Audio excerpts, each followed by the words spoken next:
ಸಾಯಿರಾಮ್. ಸ್ನೇಹಿತರೆ, ಎಲ್ಲರೂ ಚೆನ್ನಾಗಿದ್ದೀರಾ? ನಾನು ಬಾಬನ ದಯೆಯಿಂದ ಚೆನ್ನಾಗಿದ್ದೀನಿ.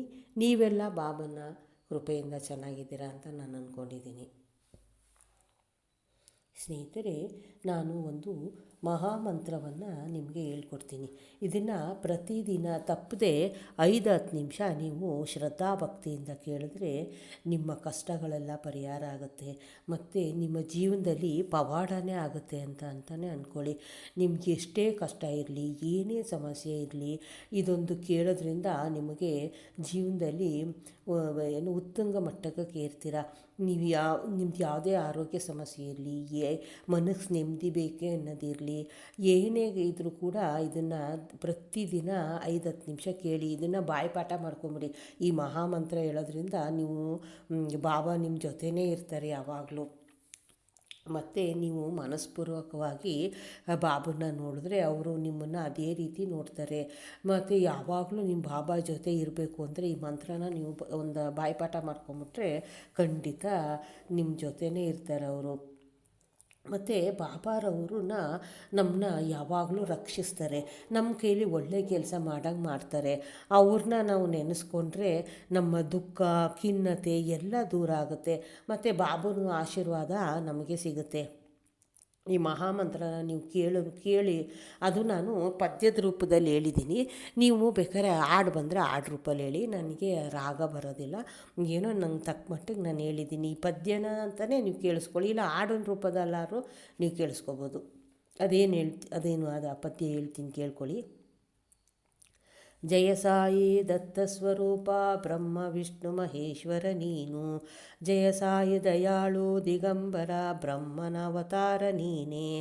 ರಾಮನ ರೂಪಾವತಾರ ಶಿವಶಂಕರ ನೀನೇ. ಬ್ರಹ್ಮಾಂಡ ಪಾಲ ಜಗದ್ಗುರು ಕೃಷ್ಣನು ನೀನೇ.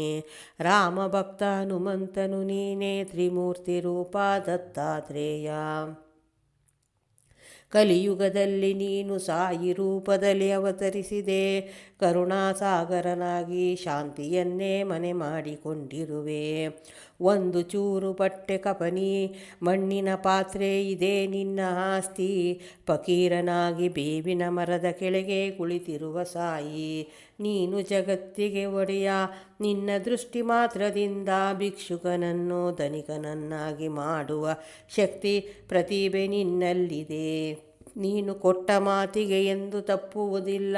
ಅದಕ್ಕೋಸ್ಕರ ಸರ್ವಸ್ವವನ್ನು ತ್ಯಾಗ ಮಾಡಬಲ್ಲೆ. ನಿನ್ನ ಚರಣಾಶ್ರಿತರಿಗೆ ಪಾಪ ತಾಪ ದಾರಿದ್ರ್ಯವನ್ನು ಬೇಗನೆ ನಿವಾರಣೆ ಮಾಡುವೆ. ದೇವನೇ, ನಿನ್ನಲ್ಲಿ ಲಕ್ಷಾಂತರ ಜನ ಬಂದರೂ ನನ್ನನ್ನು ಮರೆಯಬೇಡ. ಭವಸಾಗರವ ದೂರ ಮಾಡು ಸಾಯಿನಾಥ. ಗೋಧಿ ಬೀಸಿ ನೀನು ಕಾಲರವನ್ನು ಕಿತ್ತೊಗೆದೆ. 2 ತಿಂಗಳು ಕುದುರೆ ಕಳೆದುಕೊಂಡ ಚಾಂದ್ ಪಾಟೀಲನಿಗೆ ಕ್ಷಣ ಮಾತ್ರದಲ್ಲಿ ಕುದುರೆಯನ್ನು ತೋರಿಸಿದೆ. ನಿನ್ನ ಭಕ್ತ ಶಾಮನಿಗೆ ಕಚ್ಚಿದ ಹಾವಿನ ವಿಷವನ್ನು ಮಾತಿನಲ್ಲೇ ತೆಗೆದೆ. ದ್ವಾರಕಾಮಾಯಿಯಲ್ಲಿ ಕಾಲಿಟ್ಟ ಕ್ಷಣ ಅವರ ಕಷ್ಟವೆಲ್ಲ ಮಾಯವಾಗುವಂತೆ ಮಾಡುವೆ. ಭೀಮಾಜಿ ಪಾಟಲರಿಗೆ ನಿನ್ನ ಪಾದ ಸ್ಪರ್ಶದಿಂದ ಕ್ಷಯರೋಗ ವಾಸಿ ಮಾಡಿದೆ. ಪಂಚಭೂತಗಳ ಮೇಲೆ ನಿನ್ನ ತೋಟಿಯನ್ನು ಇಟ್ಟಿದೆ. ಶ್ರೀಮಂತರ ತನಜಿಗೆ ಪುತ್ರ ಸಂತಾನ ಕೊಟ್ಟೆ. ದಾಸುಗಣವಿಗೆ ದೇವರು ಕೊಟ್ಟಿರುವುದರಲ್ಲಿ ತೃಪ್ತಿ ಪಡೆಯಬೇಕು ಎಂದು ಅವನು ನಮ್ಮನ್ನು ಯಾವಾಗಲೂ ರಕ್ಷಿಸುತ್ತಾನೆ ಎಂಬ ಅದ್ವಿತೀಯ ಬೋಧನೆಯನ್ನು ನೀಡಿದೆ. ಪಾಟಣಕರರಿಗೆ ನವವಿಧ ಭಕ್ತಿಯನ್ನು ಅಭ್ಯಾಸ ಮಾಡು ಎಂದೇ. ಹಿಂದೂ ಮುಸ್ಲಿಮರ ಐಕ್ಯಮತಕ್ಕೋಸ್ಕರ ಗೋಪಾಲರಾವ ಅವರಿಗೆ ಉರಸ್ ಮತ್ತು ರಾಮನವಮಿಯನ್ನು 2 ಒಂದೇ ದಿನ ನಡೆಸಬೇಕೆಂದು ಅನುಮತಿ ಕೊಟ್ಟೆ. ಮಹಮದೀಯನೆಂದ ಮೇಘನಿಗೆ ತೋರಿಸಿದೆ ನೀ ಶಿವರೂಪವನ್ನು. ನಾನೇಕೆ ದಕ್ಷಿಣೆ ಕೊಡಬೇಕು, ನಾನು ಶುದ್ಧ ಅಗ್ನಿಹೋತ್ರಿ ಬ್ರಾಹ್ಮಣ ಎಂದ ಮೂಳೆಶಾಸ್ತ್ರಿಗೆ ನೀನು ತೋರಿಸಿದೆ ಅವರ ದಿವಂಗತ ಗುರುಗಳಾದ ಶ್ರೀ ಗೋಲಪನಾಥರನು. ನಿನ್ನ ದರ್ಶನ ಮಾತ್ರದಿಂದ ಮನಸ್ಸಿಗೆ ನೆಮ್ಮದಿ ಸಂತೋಷ ಕೊಟ್ಟೆ ಕಾಕಾಜಿ ವೈದ್ಯರಿಗೆ. ಮಹಮದೀಯರೆಂದ ಡಾಕ್ಟರೊಬ್ಬರಿಗೆ ರಾಮದಾಸಿ ಭಜನೆ ಮಾಡುವಳಿಗೆ ರಾಮದರ್ಶನವನ್ನು ಇತ್ತೆ.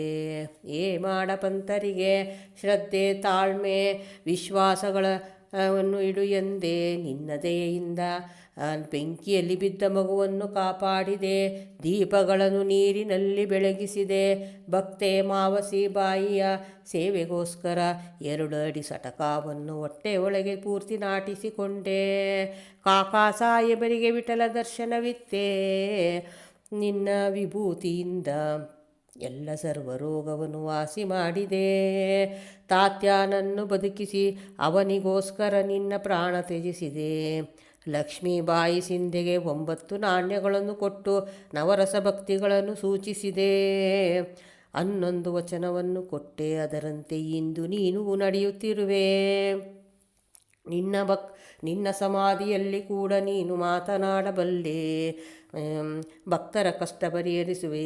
ಎಲ್ಲ ಜೀವಿಗಳಲ್ಲೂ ಎಲ್ಲ ಚರಾಚರಗಳಲ್ಲೂ ನೀನಿರುವೆ. ಸಾಯಿ ಸಾಯಿ ಎಂದು ಜಪಿಸುವರ ಬಳಿಯೇ ನೀನು ಇರುವೆ. ನೀನು ತಾಯಿಯ ಪ್ರೀತಿ ತೋರಿಸುವೆ. ನಿನ್ನಲ್ಲೇ ನಮ್ಮನ್ನು ಒಂದುಗೂಡಿಸಿ ಐಕ್ಯಗೊಳಿಸುವೆ. ಓಂ ಸಾಯಿ. ಇದಿಷ್ಟು ಪದ್ಯ. ಇದನ್ನು ನೀವು ಖಂಡಿತ ದಿನ ಬಾಯಿಪಾಠ ಮಾಡ್ಕೊಂಬಿಡಿ. ಒಂದು 5-10 ನಿಮಿಷ ಓದ್ಕೊಂಬಿಡಿ ಸ್ನೇಹಿತರೆ. ಯಾವಾಗಲೂ ಬಾಬಾ ನಿಮ್ಮ ಜೊತೆನೇ ಇರ್ತಾರೆ. ಮತ್ತು ನಿಮ್ಮ ಪ್ರತಿದಿನ ಈ ಮಂತ್ರನ ಹೇಳ್ಕೊಂಡು ಬಾಯಿಪಾಠ ಮಾಡ್ಕೊಂಬಿಡಿ. ಆವಾಗ ನಿಮಗೆ ಗೊತ್ತಾಗುತ್ತೆ, ನಿಮಗೆ ಅನುಭವ ಆಗುತ್ತೆ ಬಾಬಾ ಯಾವಾಗಲೂ ನಮ್ಮ ಜೊತೆನೇ ಇದ್ದಾರೆ ಅಂತ. ಮತ್ತು ನಿಮ್ಮ ಜೀವನದಲ್ಲೂ ಪವಾಡ ಆಗುತ್ತೆ. ಇದರಿಂದ ಬಾಬಾ ಸಂತೃಪ್ತರಾಗ್ತಾರೆ. ಮತ್ತು ನಿಮ್ಮ ಪಾಪ ಎಲ್ಲ ಕಳೆಯುತ್ತೆ. ಬಾಬಾ ಅವ್ರ ಶಕ್ತಿನ ನಮಗೆ ಕ್ರಮೇಣ ಸ್ವಲ್ಪ ನಮಗೆ ಕೊಡ್ತಾರಂತೆ. ಇದನ್ನು ಪ್ರತಿನಿತ್ಯ ಕೇಳೋದ್ರಿಂದ ಬಾಬಾ ಖಂಡಿತವಾಗಲೂ ಕಾಪಾಡ್ತಾರೆ. ನಿಮ್ಮ ಬಯಕೆಗಳೆಲ್ಲ ಕೊಡುತ್ತೆ. ಮತ್ತು ಇದನ್ನು ದಯವಿಟ್ಟು ಸಾಯಿ ಮಹಿಮೆ ಚಾನಲ್ಗೆ ಸಬ್ಸ್ಕ್ರೈಬ್ ಆಗಿ. ಮತ್ತು ಇದನ್ನು ಯಾರು ನಿಮಗೆ ಆತ್ಮೀಯರು ಅಥವಾ ನಿಮ್ಗೆ ಯಾರಿಗಾರು ಕಳಿಸ್ಬೇಕು ಅಂದರೆ ಇದನ್ನು ಶೇರ್ ಮಾಡಿ, ಅವ್ರಿಗೂ ಒಳ್ಳೆಯದಾಗಲಿ. ಇದು ಕೇಳೋದ್ರಿಂದ ಪವಾಡ ಆಗೋದಂತೂ ಖಂಡಿತ ಸತ್ಯ. ಓಂ ಸಾಯಿ. ಎಲ್ಲರಿಗೂ ಒಳ್ಳೆಯದಾಗಲಿ. ಓಂ ಸಾಯಿ ಶ್ರೀ ಸಾಯಿ.